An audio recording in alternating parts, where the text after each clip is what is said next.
मुंबईत 30 जागा जिंकूनही राष्ट्रवादी काँग्रेसचा महापौर होऊ शकतो, असा ठाम दावा पक्षाचे मुंबई विभागीय निवडणूक संस्थापन समितीचे अध्यक्ष व माजी मंत्री नवाब मलिक यांनी केला आहे। 3.5 वर्षांनंतर झालेल्या पत्रकार परिषदेत त्यांनी राष्ट्रवादी काँग्रेसने 94 जागांवर उमेदवार दिल्याचे सांगितले आहे। महिलांना व विविध समाज घटकांना मोठ्या प्रमाणात संधी दिल्याचा दावा त्यांनी केलाय।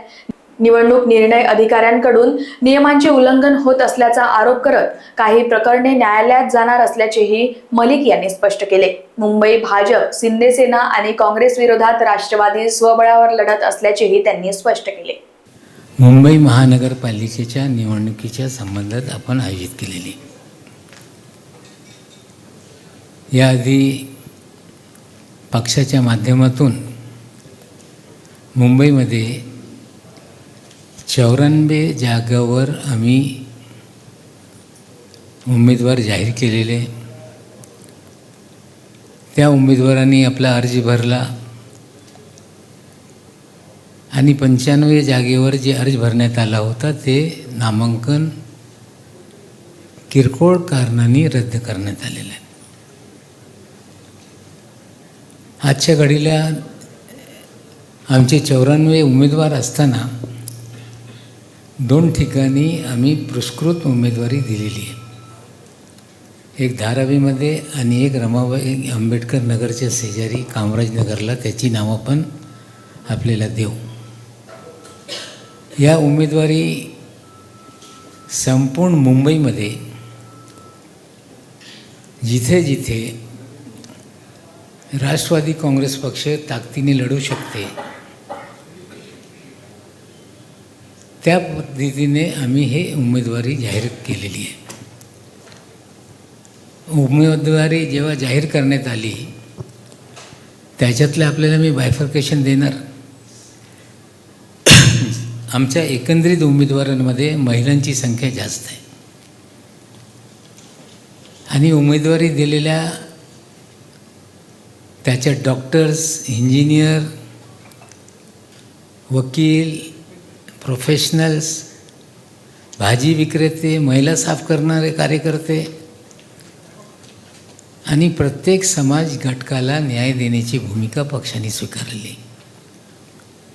विशेषकर मराठी भाषिक किंवा या राज्यातले भूमिपुत्र सर्व जास्त असताना आम्ही या महाराष्ट्रामध्ये या मुंबईला जे लोक आपली कर्मभूमी समजत आहेत त्यांना पण संधी दिलेली। सर्व धर्मीय लोकांना सामावून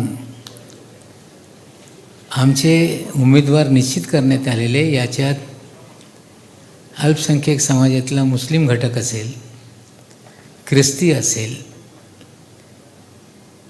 सगळ्यांना आपण या लिस्ट तुम्ही पाहिला तर तुम्हाला हे सगळे चित्र दिसतील।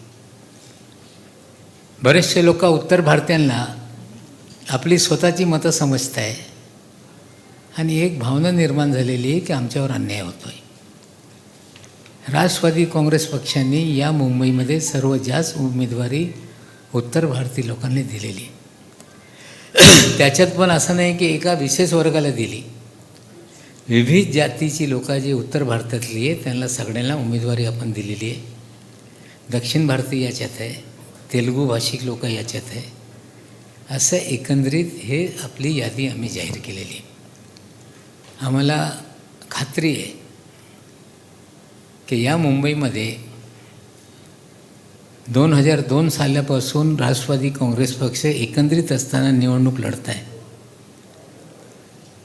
आणि या पक्षाच्या बाबतीत असा एक आभास निर्माण करण्यात आलेला आहे की कधी हे 14च्या वर जात नाही। पण आम्हाला वाटते की यावेळी एक वेगळं चित्र या मुंबईमध्ये राहणार आहे आणि आमची जास्त जागा निवडून येतील। उमेदवारी देताना आम्ही जिथे कुठले उमेदवार टाकायचे हे चर्चा करून जी आमच्या निवडणूक व्यवस्थापन समिती करण्यात आली होती, ज्याच्या मी अध्यक्ष होतो। आमचे दोन्ही कार्याध्यक्ष सिद्धार्थ कांबळेजी, शिवाजीराव सना, जिशान सिद्दीकी, संजय तटकरे आणि 6 जिल्हाध्यक्ष हे सर्वांनी चर्चा करून खालचे कार्यकर्त्यांना चर्चा करून आम्ही ही सगळी उमेदवारी दिलेली आहे। आणि निश्चित रूपाने आम्हाला खात्री आहे की यावेळी राष्ट्रवादी काँग्रेस पक्षाची ताकद मुंबईमध्ये निश्चित रूपाने दिसेल लोकांना. आणि विशेषकर मी दादाचा आभार मानतो आहे की काही लोक माझ्या नावाने बूमाबूम करत होते की हे असतील तर आम्हाला तुम्ही नको. दादांनी ठामपणे निर्णय घेतले आहे की नवाब मलिकच्या पाठीशी आम्ही उभे आहोत, आम्हाला तुमच्या युतीची गरज नाही आणि स्वबळावर लढण्याचा निर्णय झाला. त्याबद्दल मी अजित पवार साहेबांचा आभार मानतो. पण एकंदरीत ही निवडणूक प्रक्रिया सुरू झाल्यानंतर ज्या प्रकारे या मुंबईमध्ये निवडणूक निर्णय अधिकारी ज्या पद्धतीने वागत आहे, नियम कायदे बाजूला ठेवून ज्यांना पाहिजे उमेदवारी रद्द करायची, जे अपात्र उमेदवार आहे त्यांच्या उमेदवारी 10:30 वाजता रात्री घोषित करायची, हे पात्र झाले. मला वाटते निवडणूक निर्णय अधिकाऱ्यांना कळलं पाहिजे की हे निर्णय देत असताना जे नियमावली जे कायदे या राज्यामध्ये करण्यात आलेले त्याच्या काटेकोरपणे अंमलबजावणी करणं ही त्यांची जबाबदारी. आज मी सांगतो की एक उमेदवार हायकोर्टात गेलेला आहे. एका उमेदवाराच्या फॉर्मबद्दल 10:30 वाजता निवडणूक निर्णय अधिकारी निर्णय घेत आहे आणि तो उमेदवार बेकायदेशीर बांधकाम त्यांनी केलेलं आहे. त्याचे पुरावे सादर केल्यानंतरही त्याच्या अर्ज बाद करत नाही, म्हणजे हे कुठेतरी कायद्याचं उल्लंघन करण्यात आलेलं आहे. आता लोक कोर्टात गेलेले. आमच्या 151 नंबर वार्ड जिथे गौतम साबळेच्या दिवंगत वंदना गौतम साबळे ही निवडणूक लढत आहे, तिथे जे राखीव जागेमध्ये उमेदवार भाजपच्या माध्यमातून देण्यात आलेला आहे. अर्ज दाखल करता असताना त्यांच्याकडे जातीचा दाखला नसताना त्याचा अर्ज दाखल करून घेण्यात आला. छाननी करत असताना आमच्या उमेदवारांनी ऑब्जेक्शन घेतलं आहे की यांच्या जातीचा दाखला नाही आहे. जातीचा दाखला जो दाखल करण्यात आला आहे त्याच्या वडिलाच आहे, तो महाराष्ट्राचा नाही राजस्थानचा दाखला आहे आणि तुम्ही अर्ज दाखल करून घेतला, हे पण बेकायदेशीर आहे. शेवटी ते 8:30 वाजता निवडणूक निर्णय अधिकारी सांगत आहे की त्यांनी ॲफिडेव्हिट दिलेलं आहे की आमचा दाखला आहे, त्यामुळे आम्ही हे अर्ज स्वीकारतो, रद्द करत नाही. आता तुम्हाला पाहिजे तुम्ही कोर्टात जा. तिसरे उमेदवार आम्ही सांगतो आपल्याला मनीषा राहटे जिथे आमच्या उमेदवार लढत आहे 111 मध्ये 119 मध्ये, तिथे जो उमेदवार आहे शिंदे सेनेचा तो महानगरपालिकेचा वेंडर आहे. नियममध्ये एखादा वेंडर हे निवडणूक लढू शकत नाही. ऑब्जेक्शन लेखी देण्यात आला, पुरावे सादर करण्यात आले. मुंबई बँकेचा आता 4 दिवसापूर्वी त्याला पेमेंट त्या खात्यामध्ये आलेलं आहे, त्याच्याही उमेदवारी रद्द झाली पाहिजे, पण तसा निर्णय झालेला नाही.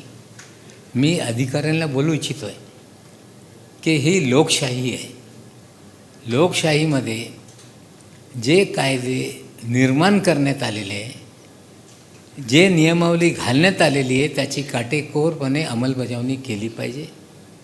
या 3 वार्डाच्या बाबतीत कोर्टात आम्ही जाऊ, पण याला वेळ लागणार आहे. पण आता एखादा राजस्थानमधला मागासवर्गीय मुंबईमध्ये अर्ज भरून उमेदवारी घेऊन जर निवडणूक लढत असतील तर या मुंबईतले जे महाराष्ट्रातले मागासवर्गीय त्यांच्यावर अन्याय होत आहे. उद्या देशभरातले मागासवर्गीय येऊन मुंबईमध्ये सगळं ती जागा भरून टाकतील. असेच ओबीसीच्या जागेच्या बाबतीत असा अन्याय होणार. मग ते निवडणूक अधिकाऱ्याला कळलं पाहिजे की आज तुम्ही निर्णय देताय, कोर्टात विषय गेल्यानंतर तुमच्या नोकऱ्या पण जाणार आहे उद्या, हे त्यांनी लक्षात घेतलं पाहिजे. मी त्यांना स्पष्टपणे सांगतो आहे. आम्ही निवडणूक आयोगाला पत्र देणार आहे, जे इथे महाराष्ट्रामध्ये जबाबदार आहे, की या प्रकारे हे सगळं घडतं आहे. प्रचार करत असताना जे मॉडेल कोड ऑफ कंडक्ट आहे, आचारसंहिता आहे, त्याची काटेकोरपणे अंमलबजावणी झाली पाहिजे, काटेकोरपणे अंमलबजावणी केली पाहिजे. शेवटपर्यंत कुठलेही आचारसंहितेचा भंग होऊ नये हे पण आमची मागणी राहणार आहे. आणि आम्हाला अपेक्षा आहे की आयोग याच्याकडे आज जे आम्ही पत्र देणार त्याच्याकडे ते गंभीरतेने त्या पत्राला घेतील. आणि निश्चित रूपाने या निवडणुकीमध्ये आम्हाला अपेक्षा आहे की मुंबईमध्ये आमच्याशिवाय महापौर होऊ शकत नाही, ही सत्य परिस्थिती आहे. आणि निश्चित रूपाने 16 तारखेला हे चित्र आपल्याला दिसेल. ज्यास मी काय आता आज जास्त बोलणार नाही, पण आपल्या मनात काही प्रश्न असतील तर निश्चित रूपाने त्याचे उत्तर द्यायला माझी तयारी आहे. Bureau report, Lokvahini media, Mumbai.